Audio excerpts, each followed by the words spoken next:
우리가 레위기 69번째 시간으로 너희를 대항하리라 라는 제목으로 같이 말씀을 나누도록 하겠습니다. 하나님께서 불순종하는 이스라엘 백성들에게 경고하시면서 하나님의 말씀에 순종하는 자에게는 복을 내리고 하나님의 말씀에 불순종하는 자에게는 하나님께서 벌을 내리시겠다라고 말씀하셨어요. 그리고서는 이 레위기 26장에서 46절까지 있는 가운데 하나님의 말씀에 순종하는 자에게 복을 내리시겠다 하신 말씀은 13절까지이고 14절부터 해서 마지막 절까지 30절이 넘는 말씀은 하나님의 말씀에 불순종하는 자에게 하나님이 어떻게 벌을 내리실 것인지에 대해서 말씀하세요. 그 분량이 3대 1 정도 됩니다. 그리고 신명기 28장에도 보면 우리가 좋아하는 축복장이라고 말을 하죠. 근데 사람은 참 뭐든지 선택적으로 듣고 보는 것 같아요. 그래서 내가 보기 좋아하고 듣기 좋아하는 것만 들리는 것 같아요. 신명기 28장에도 보면 총 69절이나 되는데 하나님의 말씀에 순종하는 자에게 복을 내시겠다 하신 말씀은 14절밖에 되지 않습니다. 그리고 나머지 68절까지 거의 한 54절 가까이를 하나님의 말씀에 불순종하는 자에게 하나님께서 얼마나 무섭게 징계하시고 벌을 내리시는지를 말씀하고 계세요. 근데 우리는 신명기 28장 하면 생각나는 건 들어와도 복을 받고 나가도 복을 받고 우리가 복 받는 걸 얼마나 좋아하는지 그것밖에 생각이 안 나요. 나머지 14절부터 15절부터 68절까지 어떻게 하나님이 그들을 벌 내리실 것인지를 생각도 하지 않습니다. 하나님께서 오늘 본문에서도 그렇고 신명기 28장에서도 그렇고 하나님의 말씀에 불순종하는 자에게 벌 내리시겠다는 말씀이 얼마나 많은지를 우리에게 말씀하시면서 하나님의 말씀에 불순종하는 것이 얼마나 무섭고 얼마나 두려운 것인지를 말씀하시는 거예요. 어제도 저희 중고등부 보성이가 어떤 요즘 넷플릭스라고 하는 곳에서 나온 영화 중에 제목이 지옥이라는 영화가 있대요. 그래서 그 영화를 좀 봤는데 그걸 보면서 자기가 다른 건 모르겠는데 이 지옥이라는 것하고 하나님이 참 두려우신 분이구나 하는 것을 조금은 느끼게 됐다는 거예요. 그래서 제가 야 그거 느꼈다면 너 그 영화 참 잘 본 건가 보다 그렇게 이야기를 했어요. 왜 그런가 하면 많은 사람들이 하나님은 사랑의 하나님이시다 라는 생각 속에 너무나도 이게 딱 박혀 있다 보니까 하나님은 심판의 하나님, 하나님은 징계의 하나님, 하나님은 두려우신 하나님이라는 생각을 전혀 갖질 않아요. 그러다 보니까 뭐 하냐면 죄에 대해서 너무나도 쉽게 생각하는 경우가 참 많아요. 그러나 하나님은 죄에 대해서는 철저하신 분이세요. 어떻게까지 철저하시냐면 자기의 독생자이신 예수 그리스도를 십자가에서 버리시기까지 철저하게 하나님이 죄를 심판하시는 분이라는 거예요. 그렇기 때문에 예수 그리스도를 믿고 하나님의 자녀가 된 하나님의 사람들은 죄에 대한 감각이 살아있는 사람들이 되는 거예요. 그래서 그 죄가 얼마나 무서운 것인지 그 죄가 얼마나 더러운 것인지를 분명하게 알아요. 그리고 그 죄와 멀어지고 싶어서 싸우기 시작하게 되는 겁니다. 내가 그 죄에 대해서 철저하게 끊어지기 위해 피 흘리게 싸우면서 그러면서 넘어질 때 괴로워하고 힘들어하면서 하나님의 은혜를 또 구하면서 그 죄와 또 싸우고 끊임없이 싸워가면서 뭐 하냐면 그 죄를 넉넉히 이기게 되는 거예요. 하나님께서 우리들을 그렇게 하나님의 사람으로 만들어 가실 줄 믿습니다. 그러기 위해서 이렇게도 많은 분량을 하나님의 말씀에 불순종하는 자에게 얼마나 하나님이 벌 주시는지 하나님이 말씀하시는 거예요. 그래서 하나님께서 오늘 18절, 오늘 본문 위에 18절에도 뭐라 그러시냐면 우리 18절 한번 읽어볼까요? 18절입니다. 시작. 또 만일 너희가 그렇게까지 되어도 내게 청종하지 아니하면 너희의 죄를 말미암아 내가 너희를 7배나 더 징벌하리라 그랬어요. 여기 보면 그렇게까지 되어도 라고 말씀하시면서 내 말을 듣지 않으면 7배나 더 징벌하리라 그렇게 말씀하시고 오늘 21절에도 뭐라 그래요? 너희가 나를 거스러 내게 청종하지 아니할진대 내가 너희의 죄에 대하여 너희에게 7배나 더 재앙을 내릴 것이다. 28절에도 7배나 더 징벌하리라. 하나님께서 이 말씀을 계속해서 반복하세요. 아니 뭐하러 입 아프게 이렇게 반복하십니까? 그냥 한번 말씀하시고 바로 벌을 내리시면, 그리고 바로 심판을 하시면 절대 그러지 못할 텐데, 그렇지 않습니까? 바로 그렇게 하시면 어느 누가 그러겠어요? 생각해 보세요. 죄 지으면 그냥 하늘에서 바로 벼락을 쳐서 그 사람을 그냥 살라버린다고 생각해 보십시오. 무서워서 못할 겁니다, 아마. 그런데 무서워서는 못하겠지만, 그러나 하나님을 사랑하지는 못할 것이고 하나님과의 사랑의 관계 속에 들어가지는 못할 거예요. 그래서 하나님은 베드로후서 3장 8절과 9절에 보면, 사랑하는 자들아, 주께서 하루가 1000년 같고 1000년이 하루같이 하루 같은 이 한 가지를 잊지 말라. 주의 약속은 어떤 이에 더디다고 생각하는 것 같이 더디는 것이 아니라 오직 너희를 대하여 오래 참으사 아무도 멸망하지 않고 다 회개하기에 이르기를 원하시느니라. 아멘. 하나님께서 그래서 뭐 하세요? 기다리신다는 거예요. 하나님의 사랑의 속성의 첫 번째가 뭐예요? 오래 참음이에요. 사랑은 오래 참고. 그리고 우리가 끝까지 회개하고 돌아오도록 하나님께서 끊임없이 계속해서 반복적으로 이 말씀으로 경고하시는 거예요. 그런데 악인들은 이런 하나님의 말씀을 끝까지 대항하고 뭐예요? 불순종하며 이 말씀을 무시하게 되는 거예요. 그러나 하나님의 택한 백성들은 이 말씀을 듣고, 그래 내가 정신 차려야겠구나 하면서 돌이켜 회개하며 주님 앞에 나아가게 되는 거예요. 그래서 시편에 보면 시편 2절과 4절에 악한 자가 교만하여 가련한 자를 심히 압박하오니 그들이 자기가 베푼 꾀에 빠지게 하소서. 악인은 그의 마음에 욕심을 자랑하며 탐욕을 부리는 자는 여호와를 배반하여 멸시하나이다. 악인은 그의 교만한 얼굴로 말하기를 여호와께서 이를 감찰하지 아니하신다 하며 그의 모든 사상에 하나님이 없다 하나이다. 악인들의 생각 속에는 모든 사상 속에는 하나님은 없다. 하나님은 감찰하지 않으신다. 하나님은 다 보지 않으신다. 그러니까 뭐예요? 그러니까 죄 짓는 것을 아무런 거리낌이 없이 죄를 짓는 거예요. 그리고 죄 짓는 것을 떡먹듯 살아가는 거예요. 왜요? 하나님이 어디 있어? 하나님이 벌을 내리시긴 무슨 벌을 내리죠? 베드로후서 3장에도 보세요. 창세 이후로 그대로 있지 않느냐? 근데 무슨 벌이냐? 무슨 심판이냐? 그러면서 뭐 한다고요? 그러면서 하나님의 말씀을 조롱한다고. 그러다가 한순간에 어떻게 됩니까? 노아의 심판이 오는 거예요. 그러다가 한순간에 소돔과 고모라가 오는 거예요. 예수님이 그러면서 노아의 때와 노세의 때와 같이 인자의 때도 그러하리라. 어떻게 했다고요? 심판하시는 그날, 주님이 오시는 그날까지 사고 팔고 장가가고 시집가고 집을 짓는 일에 집중하면서 하나님의 말씀을 듣지 않는다는 거예요. 그건 예수 그리스도께서 오시는 그날까지 똑같을 거예요. 그러나 거기에서 하나님의 택한 백성들은 주의 말씀을 뭐예요? 듣게 되는 거예요.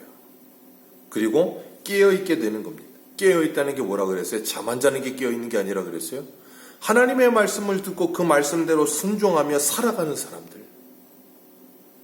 그게 깨어있는 자들입니다. 하나님은 감찰하지 않으시며 하나님은 없다가 아니고 하나님은 언제나 계시며 어디게나 계시며 나를 지금도 지켜보고 계신다.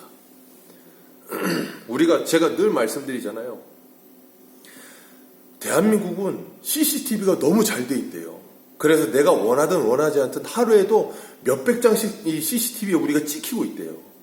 그래서 언제든 사람이 범죄를 저지르면 동선이 다 나온다는 거예요. 어디로 해서 어떻게 가는지 다 찍힌대요. 차로 찍히든 걸어가면서 찍히든 계속 찍힌다는 거예요. 그래서 그걸 보면서 뭘 느꼈는가 하면, 그래, CCTV가 저렇게 수시로 우리를 찍고 있는 것처럼 하나님이 우리를 계속해서 지켜보고 계시겠구나. 그걸 뭐예요? 묵상하는 거예요. 운전하고 갈 때마다 과속 카메라가 계속 찍히잖아요. 그걸 보면 뭐예요? 그게 있다는 걸 생각하면 속도를 줄인다고요. 그거 보면서 달리는 사람은 없어요. 그걸 인지하고 있을 때는 속도를 줄일 수밖에 없게 되어 있어요. 그러니까 하나님께서 나를 지켜보고 계신다라는 것을 인지하고 있을 때는 뭐 하겠냐면 항상 두렵고 떨리는 마음을 가지며 살 수 있어요. 그래서 요셉이 보디발의 아내가 유혹을 할 때 아무도 없는데도 뭐라 그럽니까? 그 겉옷을 벗어던지고 돌아오면서 내가 하나님 앞에 어떻게 이 큰 죄로 득죄하리까? 하나님이 지켜보고 계신다는 거예요.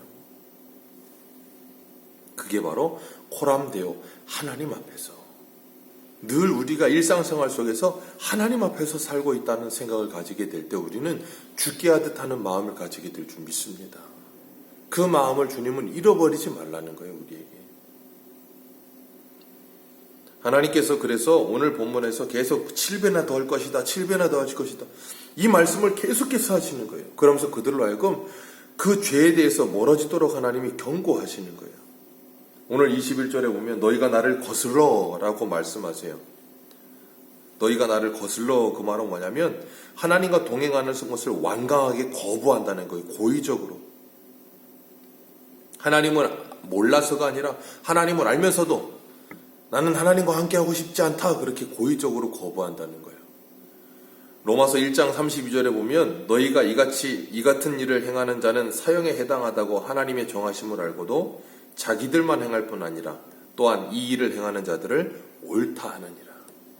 하나님이 사형에 해당한다고 정하심을 알고도 그 일을 행하면서 그 일을 행하는 사람들을 옳다 이야기하는 사람들이 많다는 거예요. 그런 자들에게 남은 건 하나님의 심판밖에 없겠죠. 그리고 하나님의 택한 백성들이 그러고 있다면 그들에게 남은 건 뭐겠어요? 하나님의 몽둥이밖에 없는 거예요. 하나님의 회초리밖에 남은 게 없는 거예요. 왜요? 그렇게 해서라도 하나님께서 그들을 돌려내시고 말 것이기 때문에. 그래서 하나님이 오늘 본문에 말씀하시는 7배나 더 할 것이라 하시는 이 말씀이 그들에게는 재앙이 아니라 하나님이 그들을 돌려내시고 말겠다고 하는 하나님의 사랑의 표현이 되는 거예요. 마치 우리가 예전에 부모님들은 자녀들이 무엇인가를 잘못하면 집에다가 매를 걸어놓고 거기다 뭐라고 써요?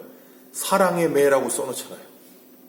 사랑의 매라고 써놓고 자녀가 잘못하면 그걸로 뭐합니까? 자녀를 때립니다. 네, 요즘은 아이들 아마 아동학대라고 신고할지도 몰라요. 때립니다. 왜 때립니까? 자녀를 사랑하기 때문에 때려요.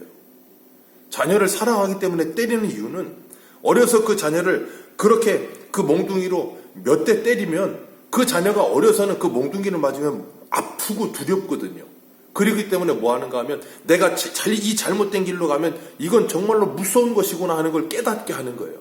그래서 네가 이 몽둥이로 한두 대를 맞은 것보다 그걸로 아픈 것보다 네가 이 잘못된 길로 가면 네 마음과 네 영혼과 네 생각이 더 아파지는 거야를 분명하게 인지시키는 거예요.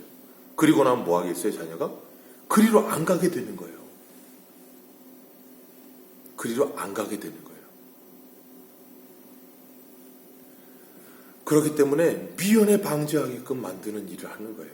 하나님께서도 하나님의 백성들을 끊임없이 이렇게 경고하시지만 그래도 그 끝까지 그 말씀을 듣지 아니하면 그때는 최후의 보루처럼 하나님께서 이렇게 사용하시는 거예요.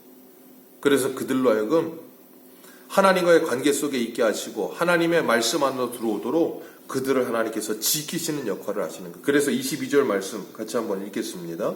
시작.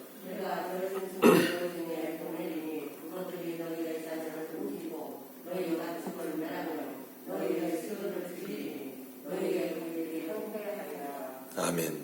들짐승을 너희 중에 보내요. 그들이 너희의 자녀를 움킬 것이라. 오늘날 이 세상의 다음 세대들이 이 세상이라고 하는 들짐승들에게 노출되어서 공격당하는 일들이 얼마나 많습니까?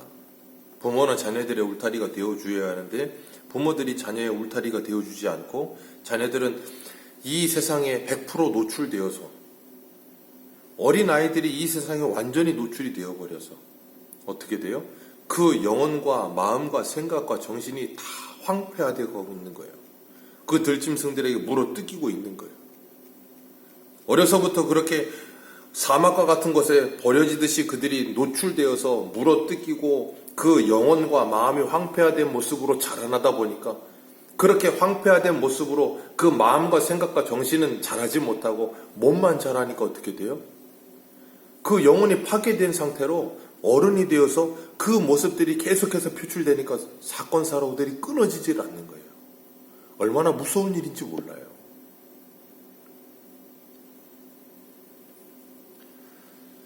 그런데도 불구하고 사람들은 그걸 알지 못하죠. 하나님께서는 우리들에게 하나님을 떠난 인생들이 얼마나 황폐한 인생이 되는지를 너무나도 정확하게 보여주고 계시는 거예요. 오늘날의 모습들을 보십시오. 얼마나 모든 질서들이 무너지니까 이렇게 되는 것들 보세요. 가정에서부터 가정의 질서가 무너지니까 사회 전체의 질서가 뭐예요? 완전히 망가지는 거예요.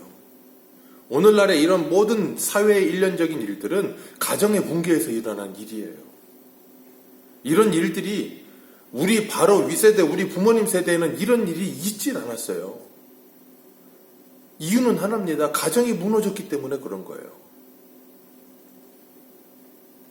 모든 질서가 무너지기 때문에 이렇게 되어버리는 겁니다. 이 해체주의라는 게 그래서 그렇게 무서워요. 그럼에도 불구하고 그들은 그것이 얼마나 두렵고 무서운 것인지를 깨닫지 못해요. 그러니까 하나님께서 24절에 어떻게 하신대요? 24절 같이 한번 읽겠습니다. 시작.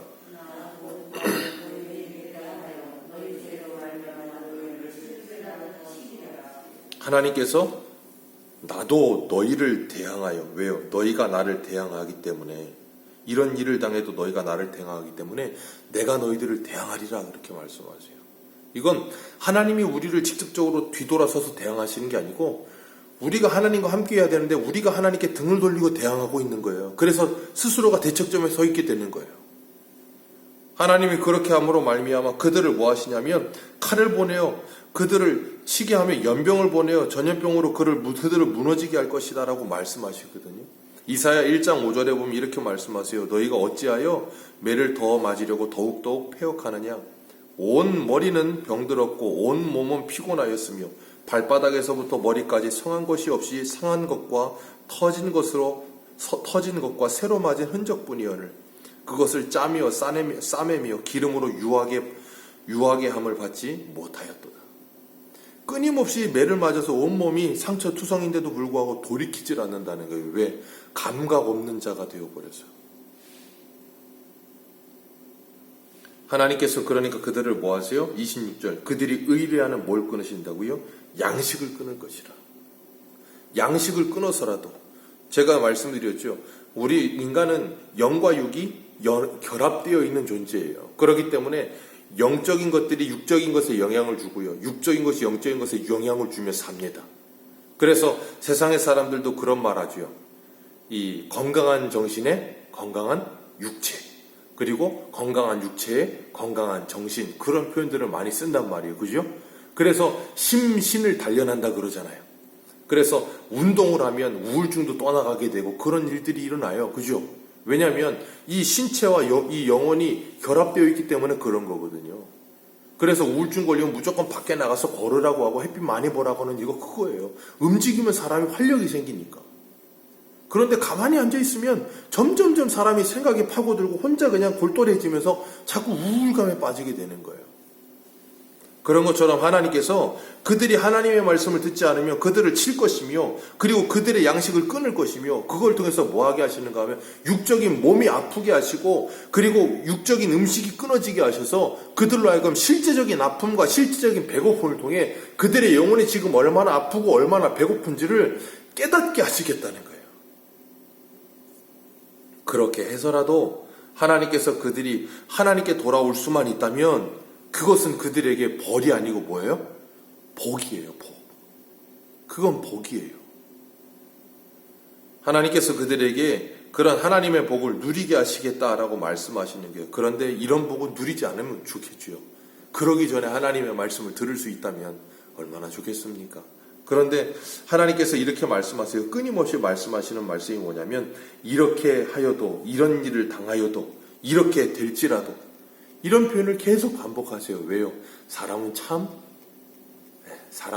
안 변해요. 사람은 참 돌이켜지는 게 잘 안 돼요. 그래서 하나님께서 이렇게 해서라도 그들을 돌이켜내시고 마시겠다라고 말씀하세요. 하나님은 절대로 하나님의 백성을 포기하시는 일이 없으십니다. 끝까지 따라가세요. 그리고 끝까지 그곳에 가셔서 그를 돌이켜내세요. 마치 누가복음에 나오는 탕자와 같이 그가 그 아버지의 모든 것을 다 탕진하고 나중에는 어디까지 가요? 돼지가 먹는 그 쥐엄 열매를 먹을 수도 없을 상황까지 가요. 그 인상이 밑바닥에 가고 나니까 그 바닥에 부딪히니까 그때서야 누구를 생각해요? 자기 아버지를 생각하죠. 그렇게 해서라도 하나님께서 뭐 하세요?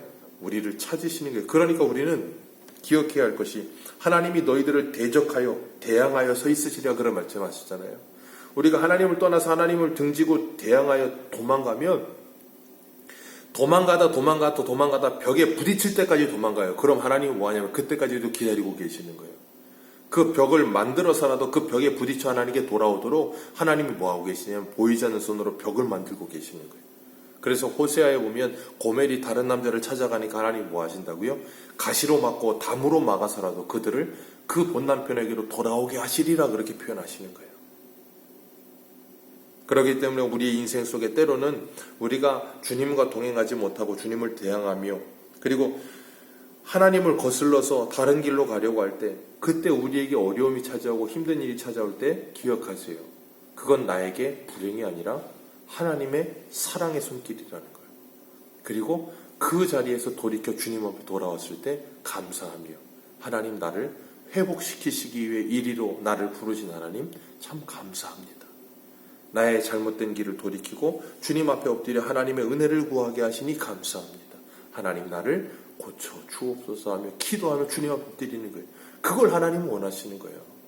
하나님 다른 걸 원하지 않으세요. 하나님은 우리에게 요구하시는 건 딱 하나입니다. 우리가 하나님께 돌아와 주님과 함께 동행하며 하나님 안에서 참된 행복과 만족과 즐거움을 누리며 사는 것. 그걸 위해서라면 하나님은 어떻게 하신다고요? 들짐승을 보내서라도 7배나 더 하셔서라도 반드시 그들을 하나님께 돌이켜내시겠다. 오늘도 그 하나님의 사랑이 우리에게 찾아오셔서 말씀으로 우리의 마음을 두드리실 때 그 말씀에 우리의 마음이 열려지게 되시기를 축복합니다. 그리고 그 주님의 말씀으로 말미암아 우리의 영혼이 부유함을 누리며 참된 안식을 누리면서 그 풍성한 은혜를 나누며 사는 저와 여러분들 되시기를 축복합니다. 기도하겠습니다.